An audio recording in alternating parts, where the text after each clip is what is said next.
What's up, everybody? Welcome back to the channel. It is stage 19. It is Friday, and it is my final beer. I will not be having beers for stage 20 and 21, but it did make me think of something. It doesn't mean that I can't still be here, talk about my ride, talk about the race, talk about beer in general. So for the next couple of days, we're going to talk about beer styles, even though I don't have to have that beer in front of me. But today I do have a beer in front of me, and let's talk about it. I am wearing one of my favorite Tour de France t-shirts, Tour de France Tour de Beer. It has all the jerseys represented in Belgian-style beer bottles. We've got La Lanterne Rouge. So is this last place, or is this the most aggressive rider? But we also got the white, we got the yellow, the polka dot, and the green, everything represented in a beer bike form. So, if you've never been here before, if it's your first time you stumbled across us, please check us out. Or check me out. Not us, me and my multiple personalities. I am a former professional brewer. Now I work in the bike industry. I like to talk beer. I like to talk bikes. And during the Tour de France is a different beer every day of the tour. And afterwards we'll do another one, I don't know, once a month, once a week. We'll see how it goes. But for now, let's talk about some beers, and then we'll get into today's stage and today's bike ride. But today there was no bike ride because, well, I'm an older guy and sometimes my back hurts, and that was today. So lousy night of sleep, not great back, didn't ride. So that's pretty simple. Let's move on to the next box, which is today's bike ride. Not today's bike ride, today's beer. The head is just spinning. Anyway, so today's beer is called Fade to Black. It is Off The Rails Brewing Company. They are out of Stafford, Connecticut. Off The Rails was founded in 2021, so they're about 5 years old. Looks like they have a good variety of different beers. Doing a little research on them, I can't tell the size of their brew system or anything like that, but from what I understand, they seem to be pretty local. They were homebrewers, and now they've turned it into their dream, which is how a lot of the local breweries start. Black IPA, one of my favorite styles. Sidebar, before we pop this open, speaking of styles, I realize I can't have beers over the next couple of days, so the next couple of stages are just going to be stage videos. But I've always talked about beer history, but also beer history, knowledge, styles, things like that. So I'm still going to talk about those, and we'll talk about some of my favorite styles, even though I won't be drinking them at the time for the next couple of stages. But today, one of my favorite styles, black IPA. What is a black IPA? Why isn't it just a stout or a porter or just something hoppy that's dark? Let's get into that. So black IPA, let's kind of go. Steve Parks actually taught this to me, and he had mentioned it, and I was like, wow, all right, that's actually pretty interesting. We all know IPA, India Pale Ale, which is essentially pale ale that was shipped to, across the seas, and they had to have extra hops as a preservative. English didn't just drink pale ale, they drank porter.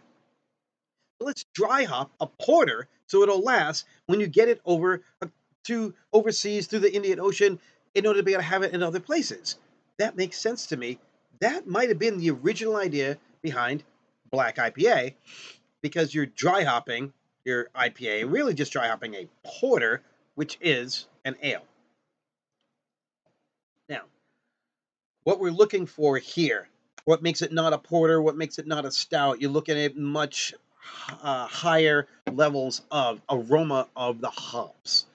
And it's not going to be as big bodied as a stout. The porters can be higher in body, but also be a little bit less, but you want that hop aroma. Bitterness needs to come from the hops, not just from the roasted malts. So there's a lot going on to be able to figure out what makes a good black IPA. And for those of you who say, well, black IPA, if you spell it all out, it's Black India Pale Ale. How is it black and a pale ale? Yeah, let's not split hairs. You could call it Cascadian Dark Ale because it was coming from the West Coast with the Cascade hops in the Cascadian area. But this style was developed in New England. And if anybody says differently, I will fight you on this. It was developed in Vermont, the Vermont Pub and Brewery. That's where this started with Greg Noonan, where he decided to take a dark beer and treat it like an IPA. Treat it like an ale, ferment it like an ale, but then hop it and dry hop it like an ale, but it's a big, dark beer.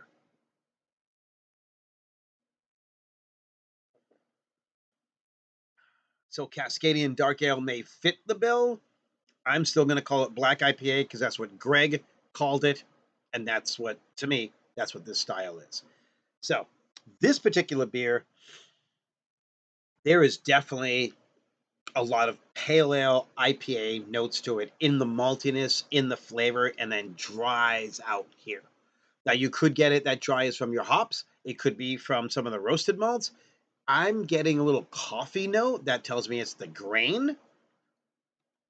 This is very nice. I would like to see a little bit more malt balance to it and the dryness coming from the hops, but it's still very, very tasty. The aroma is amazing on this beer. This is great.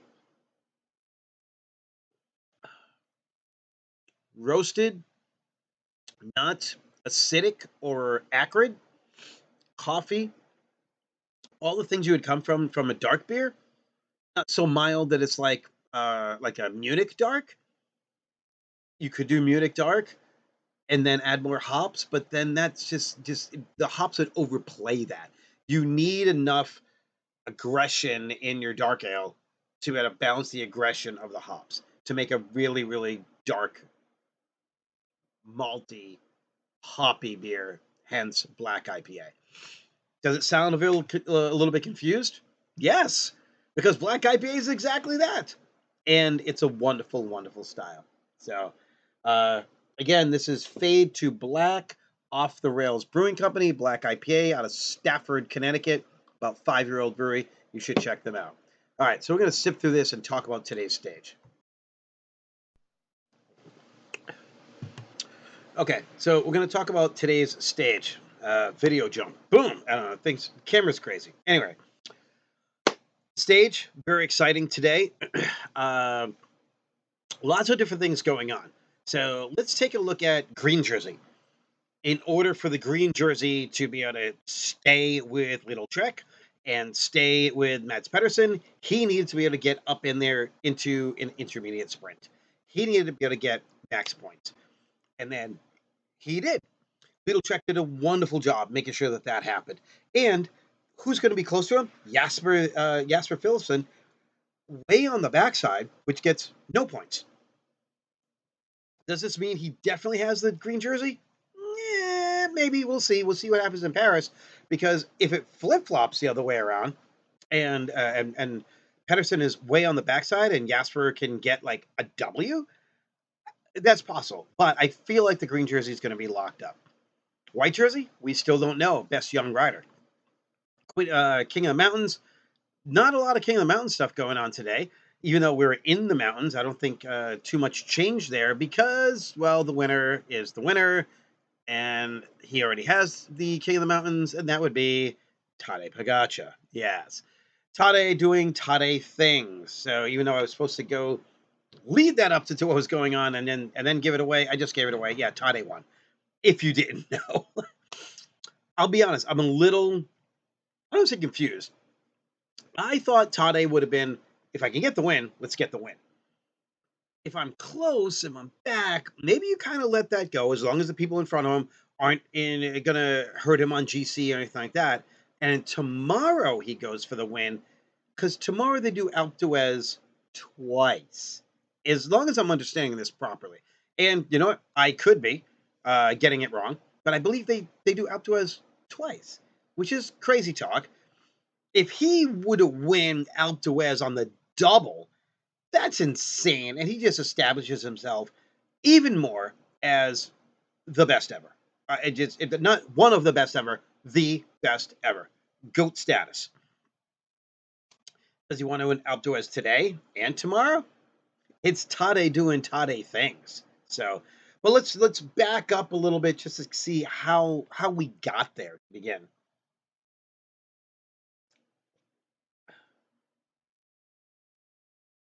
This is changing as it warms up.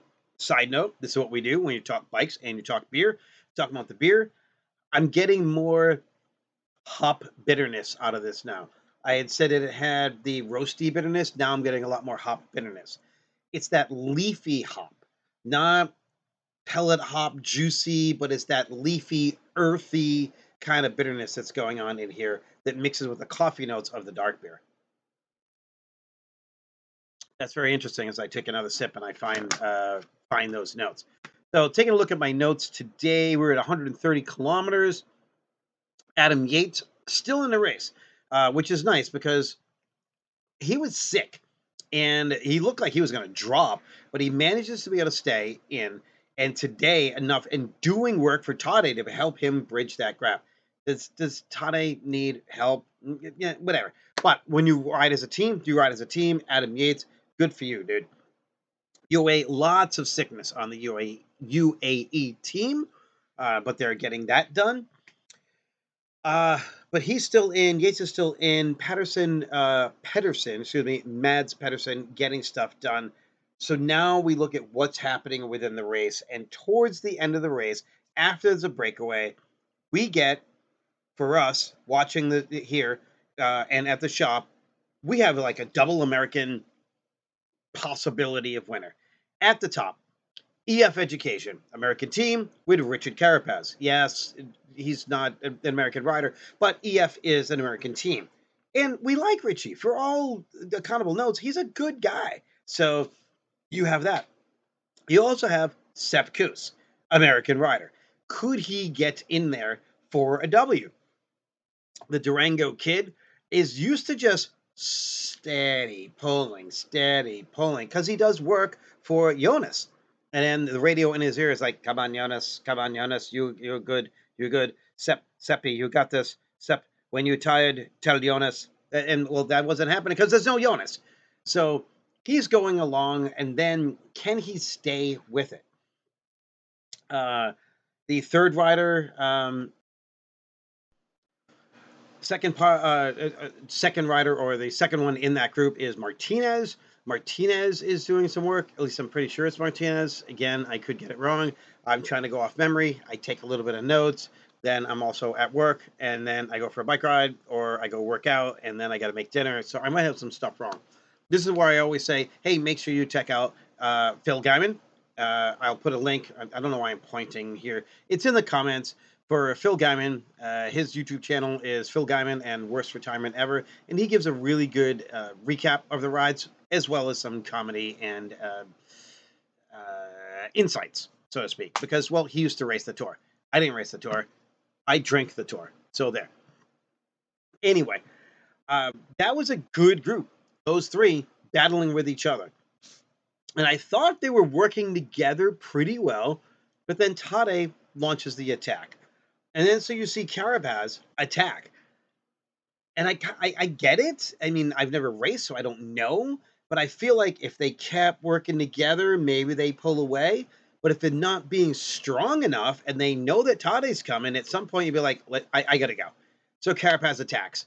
And everybody starts to get back on it. Carapaz attacks again. Martinez is off the back. It's Richie. And now it's Richie. And then it's Sepp Kuss. And it's Martinez and Sepp kind of battling here. And Richie's like, I need the W. And he goes for it. And I don't blame him, man. It's adrenaline or anything else. You got somebody else in your ear. Come on, Richie. You're the best guy today. You know, whatever it is that they're saying. And so Carapaz goes for the attack. He gets caught. And people who say that watching Tade right now, it's boring. It's not boring. Because to watch him from where he was, to bust away from the group and drop everybody else, and he's riding with Del Toro, he's like, well, I'm not going to help Del Toro today. I'm going to go for my Alpe d'Huez win. Del Toro, you're on your own. You have to put space in between you and success. It's not up to me. Making him prove himself. So that ride is separate. Tade does Tade things, catches the group. Richie, when he gets caught, you can see it in his face. He's like, man, like I just busted my ass. But unlike other people get caught by someone who's like, it's like, oh, here we go, and I'm gonna go by you. Richie stays on, and he chases him down to the end. He went down swinging, and so I thought it was a great ride by Richie Carapaz. Toddy Pogacar, though, we're witnessing greatness. For him to be able to catch them, ride with them right away, and get the W, that's insane. So Sepp Kuss dropped out of that group. So Richie in 2, Sepp Kuss. So it's Martinez for 3, Sepp Kuss for 4. And then you got the battle going on with Del Toro. And I mean, they want to make sure they put space in between Success and even Juan Ayuso. And now he's off the back as well. So that was just not a shuffle, but it's like a condensing. Watching Tade grow his lead, he knows he's going to get, barring disaster, yellow jersey's his. But man, that 2-3-4 is still pretty good because Remco was in the mix as well. And it's like, oh, I didn't expect that to happen, so that's pretty good. So I did find today's stage very compelling, very interesting. Yeah. So let me take a quick look at my notes again here. I don't have a lot of notes. I just jot a few things down. Again, I like to kind of shoot from the hip, but there are certain things that I want to make sure I don't forget because you're watching the race and it's exciting, and well, life gets in the way. But I see there Del Toro and Sexas. I think that's going to be the battle for these last 2 days, the battle for that third spot. Remco still has, I mean, he got blown out a little bit, but he still looks like a solid 2. But the battle for 3-4 is only separated by about 30 seconds or so. So Texas wants to get in there. We want a Frenchman, or they want a Frenchman on the podium. Del Toro, super young kid. I'd like to see it happen, but I'd like to see a Frenchman on the podium. Like, we just haven't seen any of that happen. So uh, Jorgensen was in the mix as well towards the end. I'm just taking a quick look at what I did write down of things I wanted to mention. Jasper way in the back, so I don't think he's going to get anything done there. So, yeah, that is Tour de France, Tour de Beer, stage 19 for today. Considering we didn't really talk about my bike ride, I'm surprised we went 17, 18 minutes here today. I tried to keep this to 10, maybe 12 minutes, but, I get excited. And well, this beer is evolving and changing, so we keep going back to it. And that's a nice thing about having a beer is sometimes it changes a little bit. Oh, the taste, the aroma is a little bit different, and it makes you think about some other things. That said, we're going to let you go, or I'm going to let you go. Not we. Again, multiple personalities. Who else is in this room here? It's just me. Um, the Queen stage, a double ascent on Alpe d'Huez, which is insane to me. I just don't understand why, let alone how. I should be able to get a bike ride in tomorrow. No beers tomorrow, no beers on Sunday, but I want to talk styles. We talk about black IPA and what defines a black IPA and why it's one of my favorite styles because I just think it's so unique. So we will talk about a couple of styles on Saturday and Sunday, stages 20 and 21. One of them, I'm going to talk about Oktoberfest, and the other one, I'm not really sure, but I will tell you why when we get there. Until then, we will see you tomorrow. Tour de France, Tour de Beer. As always, be good to yourselves, be good to each other. Ride bikes, drink beer, do epic shit. And we'll see you at the next one. Cheers.